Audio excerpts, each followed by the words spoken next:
Hi there. We are Neutrino Group 1 and we present to you the standard model of particle physics.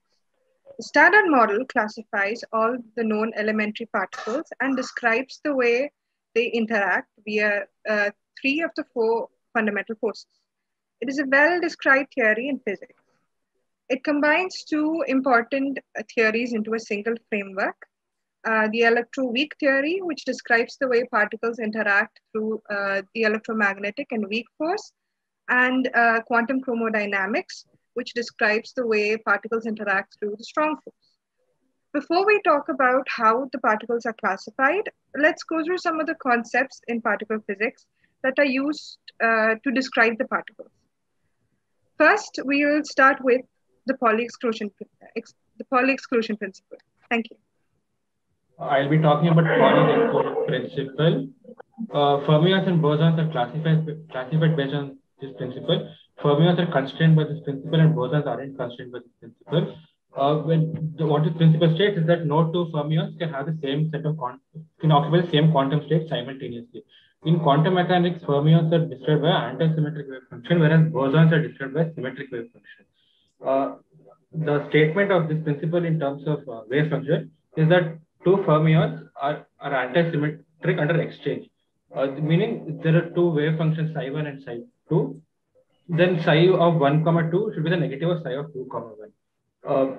When you go a little deeper into this and look at the wave function of the two particle fermion system in terms of state and determinant, we find that there is a state where the two particles have the same set of quantum numbers cannot exist, and this proves the Pauli's exclusion principle. And as I said before, bosons aren't constrained by this principle. Thank you. Hi, I'm Abhishek and I'll be talking about spin. Spin is an intrinsic form of angular momentum carried by elementary particles, composite particles, and atomic nuclei. Spin is one of the two types of angular momentum in quantum mechanics, the other being the orbital angular momentum. The orbital angular momentum is a quantum mechanical counterpart to the classical angular momentum related to the orbital evolution. For photons, the spin is the quantum mechanical counterpart to polarization. For electrons, there is no such classical counterpart. The existence of electron spin can be inferred from experiments such as Stern-Gerlach experiment, in which silver atoms which possess no magnetic moment are passing through a magnetic field,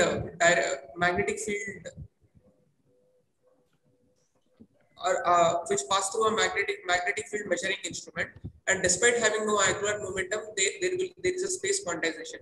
The existence of electron spin can also be inferred theoretically from spin statistic theorem and Pauli exclusion principle.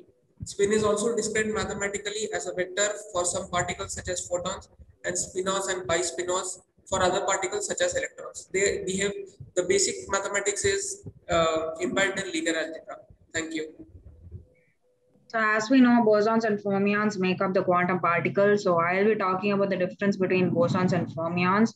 So bosons have symmetric wave functions while fermions have antisymmetric wave functions. Because bosons have symmetric wave functions, they do not follow the Pauli's exclusion principle, that is because they are able to pile on, while fermions, they do follow the Pauli's exclusion principle, that is why they require space. While you're considering spin of bosons, they have integral spin, that is the spin is 0, 1, 2. While we're considering spin of fermions, they have half integral spin, that is the spin is 1 by 2. And WZ bosons, Higgs bosons, gluons, and photons make up the bosons, while for fermions, quarks, leptons, neutrinos make up the fermions. The quantum statistics theory, which can currently describe the behavior of bosons, is Bose-Einstein statistics, while for fermions, it is Fermi-Dirac statistics. Another important fact of boson is that they are all force carriers, gluons being the force carriers of strong force, WZ bosons being the strong force carriers for weak force, and photons being the force carriers for electromagnetic force. Thank you. Yeah. In particle physics, a fermion is particles that follows Fermi-Dirac statistics and generally has half-odd integer spin 1 by 2 and spin 3 by 2, etc. These particles obey the Pauli exclusion principles. Fermions include quarks and leptons, as well as all composite particles made of an odd number of these, such as all baryons and many atoms and nuclei. Fermions differ from bosons, which obey Bose-Einstein statistics. Some fermions are elementary particles, such as electrons, and some are composite particles, such as protons.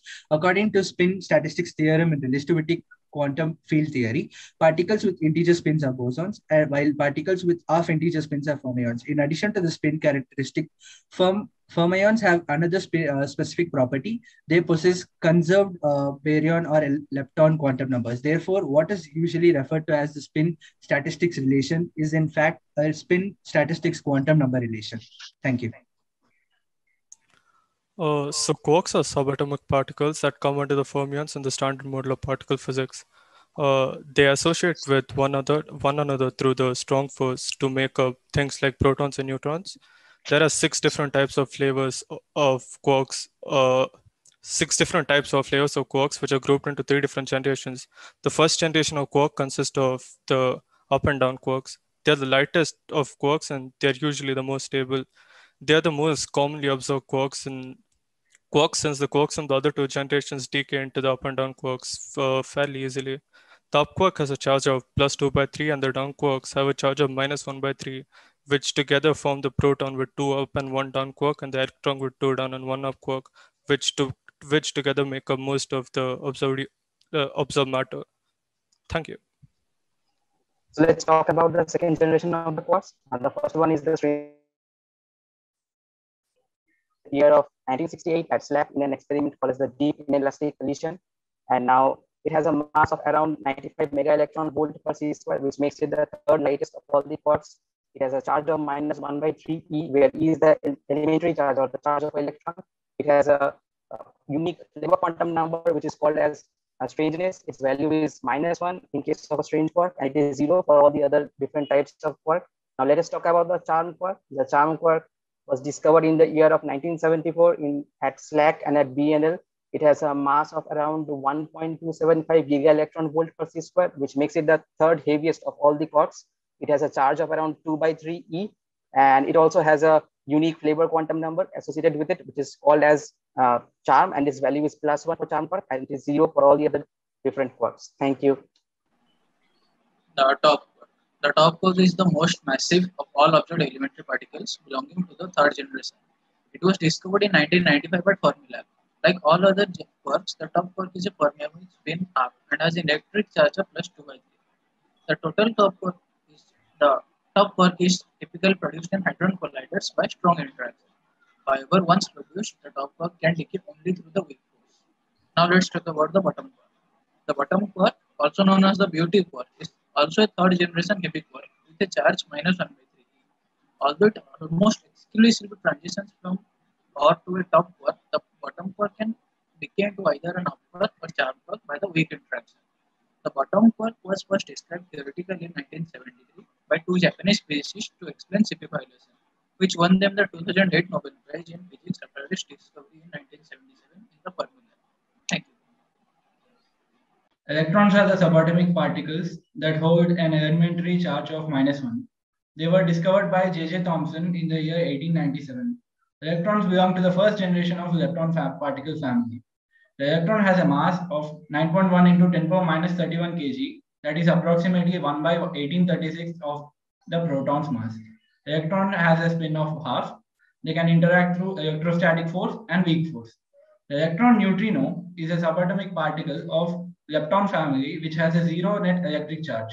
It gets the name because it is produced along with the electron in a beta decay reaction. It was hypothesized in the year 1930 by Wolfgang Pauli and discovered in the year 1956 by Clyde Cowan and Frederick Reines. It has a very small mass and a spin of half and is left-handed. It can interact only through the weak force. Thank you. Myself, Chandran Rablar. I have moved further 2 members of lepton, that is muons and muon neutrino. Muons are discovered in 1936, while muon neutrino discovered in 1962. Both muon and muon neutrino are leptons, so they have no charge. And muon have similar to the electron, so they have a similar charge, that is -e, but they have more massive than the electron, that is 207 times more massive than the electron. And while muon neutrino have no charge, and so they have a very, very small charge. Muon interact with electromagnetic force and weak force, while anti-neutrino, when mu neutrino interact with weak forces because they have no charge, so they do not interact with electromagnetic force. As muon and mu neutrino both are fermions, so they have spins per the half. Thank you. I'll be talking about the tau particles and the tau neutrinos. Tau is a subatomic particle that belongs to the lepton family. It is 3,477 times heavier than an electron, and that makes it the heaviest of all leptons. It is negatively charged, while the tau's antiparticle is positively charged. Tau was discovered in the mid-1970s through observations of its decay to muons and electrons at Stanford. Just like the electron in the muon, it is associated with a neutral lepton, a tau neutrino, and that is produced in the decay reaction of a tau particle. Since tau neutrinos are very short-lived, it was difficult to detect them. However, in the year 2000, scientists at Fermilab found the first evidence of the existence of tau neutrinos. Thank you. Hello everyone, I'm Varar, and I'm gonna talk about bosons, WZ bosons. They're part of fundamental particle having intermediate weak reaction. W boson form after word weak force, and Z boson is named after zero electric charge, that is neutral. So how this particles formed? Accelerating electron quarks and neutrinos form vibrating ripple in hyperfield, which leads to form positive and negative W bosons and Z particle. They have spin of 1. So W boson is electrically charged and have either positive or negative charge. Z, and it is an antiparticle of each other. Z boson is electrically neutral or 0, and it is also antiparticle of each other. The only W bosons have magnetic moment. Z bosons have none. Thank you. Yeah, I'll be talking about the Higgs boson. Getting into the history, Peter Higgs proposed the idea of Higgs boson. What is Higgs boson? Before getting to know about the Higgs boson, we need to know about the Higgs field. Higgs proposed that there is an energy field spreading throughout the universe called Higgs field. There are trillions of particles existing in this Higgs field, which are named as Higgs bosons. Their mass is around 125 GeV. For better understanding, consider water. We know that water is made up of tiny molecules of H2O. In the same way, Higgs field is made up of trillions of Higgs bosons. The reason that Higgs proposed this theory is, why do some particles have heavy mass and others have little? It's like all the subatomic particles are immersed in the Higgs field, as the particles interacting heavily with the field are heavy particles, while the particles interacting less are the lighter particles. Thank you. Okay, so hello everyone. I'm going to talk about composite bosons. So as the name suggests, composite bosons are particles with integer spin.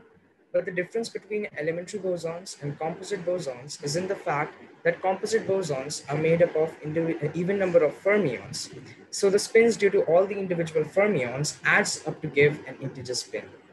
The examples of these type of particles are all the mesons, the hydrogen atom, the helium-4 atom, pair of electrons entangled to each other in a specific way called Cooper pairs, and there are a lot many examples. Now, since these are bosons and they follow Bose-Einstein statistics, these particles are capable of forming the fifth state of matter called the Bose-Einstein condensate, or the BEC. And the fact that these form BEC is closely related to many phenomena like superfluidity and superconductivity. Thank you. So with this, we come to an end for the Group 1 Jam, and I would like to thank you all on behalf of the whole Group 1 for listening to us. Thank you so much.